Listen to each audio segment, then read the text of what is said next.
Күтпеген кездесу әңгімесі. Арманның көзіне жұпыны киімді, мацаңдау қария оттай басылды.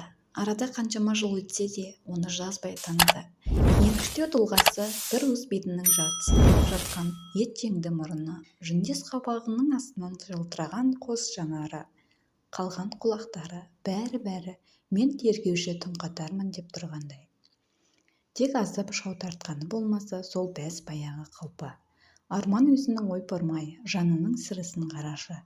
Үздеңлестері әлдеқашан бақилық болғанда, бұл неме қарақшыдай қалқайып әлі жүр. Арамдардың жолы болғыш. Біреудің жалғызын, енді біреудің жайсаңын, жер жастандырған кеше кеселде әсер етпепті. Ол жаққа да жақсы адам керек шығар, деп кіжінгенін аңғармай да қалды. Бірақ қасиетті Құран кәрімдегі Алланың берген жасын ешкім ұзарта да қысқарта да алмайды. Ешбір күнәһар өзгенің күнәсін көтермейді деген сөз есіне түскенде бойын тез жинады. Тәңірден пендешілігі үшін кешірім сұрап, іштей жалбарынды. Іле-шала кеудесінде орден медальдары жарқыраған әкесінің бейнесі санасында қылаң бергенде ауыр күрсінді. Ойына мұнан тура 40 жыл бұрынғы оқиға оралғанда маңдайынан шып-шып тер шықты.